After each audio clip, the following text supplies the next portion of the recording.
तो question number 32 में दिया हुआ है शरद के निम्नांकित तलपट से व्यापारिक खाता लाभानी खाता चिट्ठा बनाइए। नीचे में एडजस्टमेंट दिया हुआ है depreciation of building at 10%, provision for bad debt 10% on debtors. ठीक है, debtor include 2000 receivable from Sharad and creditor include 1000 payable to Sharad. क्या चीज़ है इसका मतलब मैं बताता हूँ आपको। ठीक है, डेटर्स में 2000 रुपये शरद को दे शामिल है और क्रेडिटर में भी पेमेंट शामिल है। क्या चीज़ें बताऊंगा। ठीक है, इसका मतलब इस क्वेश्चन में देखना कॉस्ट ऑफ गुड्स सोल्ड दिया हुआ है। तो कॉस्ट ऑफ गुड्स सोल्ड में बिके हुए माल की लागत में हमारा वेजेस, कैरिज इनवर्ड, जितना भी डायरेक्ट एक्सपेंसेस होता है एक फैक्ट्री में, वो सारी चीजें उसमें क्या रहते हैं, शामिल रहते हैं। तो यहाँ पे देखो कॉस्ट ऑफ गुड्स सोल्ड के साथ में हमारा वेजेस भी दिया हुआ है। मतलब ये वेजेस क्या है, अनप्रोडक्टिव एक्सपेंसेस या फिर इनडायरेक्ट एक्सपेंसेस है। ये प्रॉफिट एंड लॉस अकाउंट में आएगा। ठीक है, जिस भी क्वेश्चन में जैसे ट्रायल बैलेंस बना रहे, ट्रायल बैलेंस में अगर कॉस्ट ऑफ गुड्स सोल्ड भी है, ठीक है, इसके अलावा अगर मान के चलो वेजेस दिया हुआ है या कोई ऐसा दिया है फ्यूल वगैरह या फिर कोई ऐसी चीजें थे ना दी हुआ है, पावर वगैरह दिया मान के चलो, तो वो चीजें ऑलरेडी इसमें जुड़ा हुआ रहता है। फिर दोनों क्यों दिया है? आपका ट्रायल बैलेंस गलत तो नहीं है, हमको ट्रायल बैलेंस तो सही बना के दिया हुआ है क्वेश्चन में। ठीक है, तो ये मानते हैं कि जो वेजेस है वो ऑफिस यूज वाला वेजेस है। इस जो सैलरी एंड वेजेस होता है ना, जैसे सैलरी एंड वेजेस वाला, वो वाला वेजेस मानते हैं, जिसको हम लोग बोलते हैं अनप्रोडक्टिव, अनुत्पादक व्यय या फिर बोलते हैं इनडायरेक्ट एक्सपेंसेस। ये डायरेक्ट किसी प्रोडक्ट को बनाने वाला वेजेस नहीं है, ये इनडायरेक्ट है। क्योंकि कॉस्ट ऑफ गुड्स सोल्ड में जो फैक्ट्रियों में जो वेजेस जो होता है, कैरेज इनवर्ड होता है, ठीक है, फ्यूल, पावर, जो सारा चीज में जुड़ा हुआ रहता है कॉस्ट ऑफ गुड्स सोल्ड में। ठीक है, इसमें परचेज जुड़ा हुआ रहता है, ओपनिंग स्टॉक जुड़ा रहता है, सारा चीज में, और क्लोजिंग स्टॉक्स में माइनस रहता है। इसका फॉर्मूला होता है कॉस्ट ऑफ गुड्स सोल्ड का opening stock plus purchase plus जितना भी खर्चा प्रोडक्ट को बनाने के लिए लगता है, जो भी ट्रेडिंग अकाउंट में आता है, वो सारे खर्चे जिसको हम लोग डायरेक्ट एक्सपेंसेस बोलते हैं। ठीक है, और माइनस रहता है क्लोजिंग स्टॉक मतलब सारा चीज ऑलरेडी एडजस्टमेंट है। तो आप अगर यहाँ पे कॉस्ट ऑफ गुड्स सोल्ड लिख देते हो तो ये सारी चीज को लिखने की जरूरत आपको नहीं है। तो फिर भी अगर वेजेस दिया है तो कहां आएगा, वो प्रॉफिट एंड लॉस अकाउंट में आएगा। ठीक है, तो हम लोग देखते हैं यहाँ पे हमारा कॉस्ट ऑफ गुड्स सोल्ड दिया हुआ है to cost of goods sold, ये हमारा दिया हुआ है इसमें 19,000 रुपए। ठीक है, हमारा सेल्स देख लो, ढूंढो कितना दिया, सेल्स दिया हुआ 30,000 रुपए बाय सेल्स। ठीक है, 30,000 रुपए, अभी 30,000 दिया, ये कितना दिया है 19,000 रुपए। इस 30,000 रुपए में 19,000 माइनस कर दो तो आपका 11,000 रुपए क्या आ जाएगा, आपका ग्रॉस प्रॉफिट कैरिड डाउन। ठीक है, ठीक है, जो कि हमारा 30,000 रुपए, जो जितना माल बनाए हैं, जो माल बेचे उसकी लागत और जितने में बेचे दोनों के अंदर क्या होता है, प्रॉफिट। हम लोग पढ़े ना भाई, हम पढ़े हैं सेल्स में से कॉस्ट माइनस करते तो क्या निकलता है, प्रॉफिट। बस ये सेल्स में से cost of goods sold minus करते, जो माल बेचे उसकी लागत माइनस करते, तो ग्रॉस प्रॉफिट आ गया हमारा। ठीक है, ये ग्रॉस प्रॉफिट जो कैरी डाउन उसको ट्रांसफर कर दो by gross profit brought down. ठीक है, ये हो गया ग्रॉस प्रॉफिट कैरिड डाउन, ये कैरिड डाउन के अलावा हो जाएगा ब्रॉट डाउन 11,000 रुपए। ठीक है, अब जितना भी पी वाला है, पी और ए रहेगा डेबिट साइड और क्रेडिट में रहेगा पी और एल, और कुछ नहीं रहेगा। ठीक है, तो सबसे पहले डेटर दिया, देखो डेटर्स लाइन से देखो, डेटर्स दिया हुआ है। ठीक है, डेटर्स कितना दिया है, 5,000 रुपए दिया हुआ है। ठीक है, देखो उसमें पूरा 10% का प्रोविजन बोला है।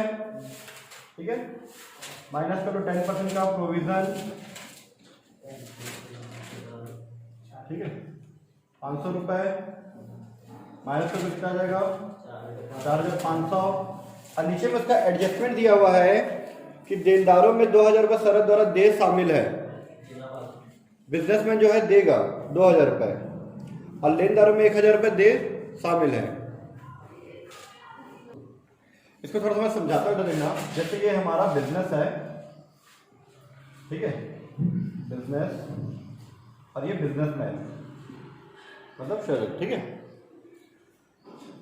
बिजनेसमैन, बिजनेस ये लिख रहा है कि 2000 रुपए इससे लेना है और उसको 1000 रुपए देना भी है। कहने का क्या मतलब है, वो बोल रहा है कि क्रेडिटर में 1000 रुपये जो उसको देना है वो शरद को देना है, और देनदार से मतलब 2000 रुपये से लेना भी है बिजनेसमैन से ही। तो कुल मिलाकर अगर हम दोनों उसको एडजस्ट करें तो 1000 ही होगा ना, 1000 अभी भी बचेगा।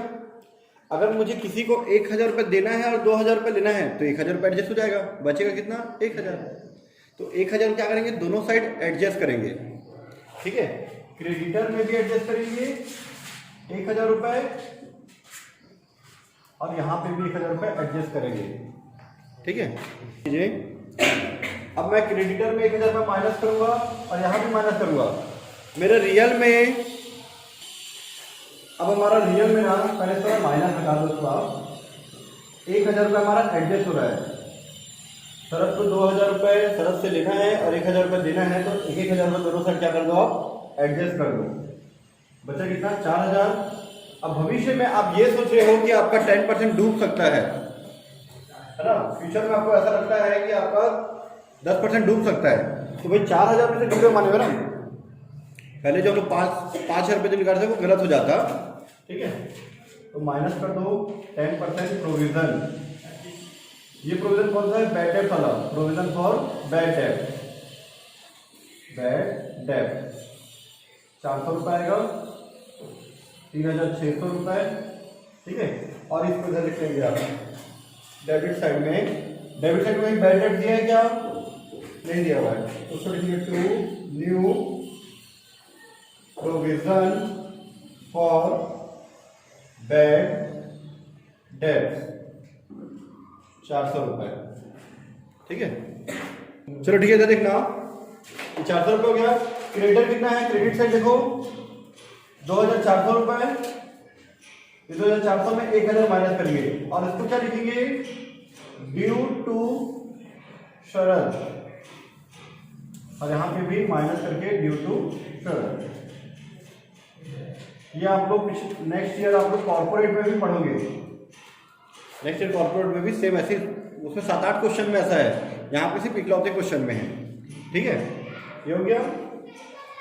चलो उसके बाद देनदार हो गया मशीनरी 2000 रुपये। मशीनरी में डेप्रिसिएशन बुलाए क्या, मशीनरी पे नहीं बुलाया, बिल्डिंग पे बुलाया, तो मशीनरी 2000 रुपये डायरेक्ट लिख दो,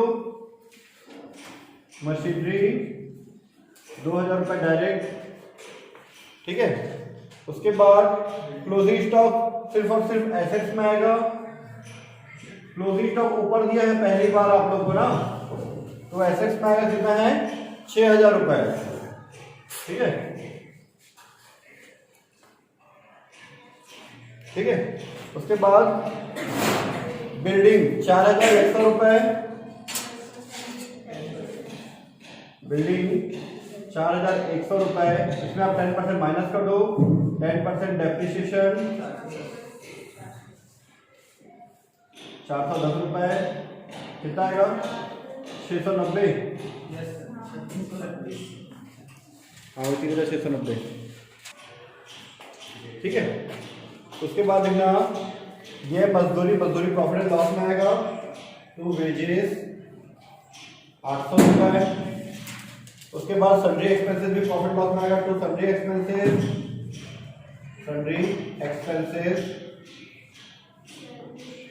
1000 रुपये, ठीक है। उसके बाद सैलरीज 300 रुपये, तो सैलरीज टिक तो ही है इसमें, किसी में नहीं है, तो सैलरीज, अच्छा बिल्डिंग छूटी है, बिल्डिंग हो गया था 410 रुपये जो डेप्रिसिएशन है उसको नहीं लिखे थे हम लोग, 410 डेप्रिसिएशन ऑन बिल्डिंग, तो डेप्रिसिएशन ऑन बिल्डिंग, ठीक। उसके बाद सैलरी हो गया, कॉस्ट ऑफ गुड्स सोल्ड, उसका कैश 6000 रुपये, कैश 6000 रुपये। नेक्स्ट पॉइंट क्रेडिट साइड से देख लो, कैपिटल को छोड़ के प्रोविजन हमारे लायबिलिटी में आएगा, वो नॉर्मल कोई प्रोविजन, कोई बिजनेस के लिए कोई प्रोविजन करके रखे हुए हैं, वो बैड डेट से संबंधित नहीं है, है ना, याद रखना है। 3000 दोस्तों ठीक है। उसके बाद क्रेडिटर हो चुका है, आउटस्टैंडिंग सैलरी 300 रुपये। अगर ट्रायल बैलेंस में दिया आउटस्टैंडिंग तो एक ही बार आता है सीधा लायबिलिटी में, आउटस्टैंडिंग सैलरीज। उसके बाद सेल्स हो चुका है, बस प्लस माइनस कर दो। इस साइड का टोटल कितना आ रहा है? इस साइड का टोटल आ रहा है 11,000 और इस साइड का अगर टोटल करते तो 2,910 रुपए माइनस करते तो 8,090 रुपए। ये 8,090 रुपये आपका प्रॉफिट आ गया। To net profit transfer to capital account, transfer to capital account, ठीक है। दोनों साइड का टोटल कर दो 11,000 रुपये, 11,000 रुपये आ जाएगा, 11,000 रुपये, 11,000 रुपये, ठीक है। अब हम लोग लिखेंगे यहाँ पे कैपिटल, कैपिटल कितना दिया हमारा? कैपिटल दिया हुआ है 9,000 रुपये। इस 9,000 रुपये में 8090 हमारा जो नेट प्रॉफिट आया था उसको ऐड कर देते हैं, प्लस नेट प्रॉफिट। ड्राइंग दिया नहीं क्वेश्चन में तो डायरेक्ट 17,090 रुपये डायरेक्ट बाहर, और ये दोनों टोटल कर दो आपको बराबर आ जाएगा, ठीक है।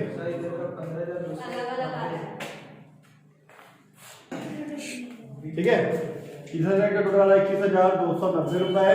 चलो इस साइड का टोटल करके 0,009 का फाइन उठाना, ठीक है। 4 5 9 9 3 12, 12 का 2 हासिल 1, 3 और 4, 4 और 7 11, 1 और 2।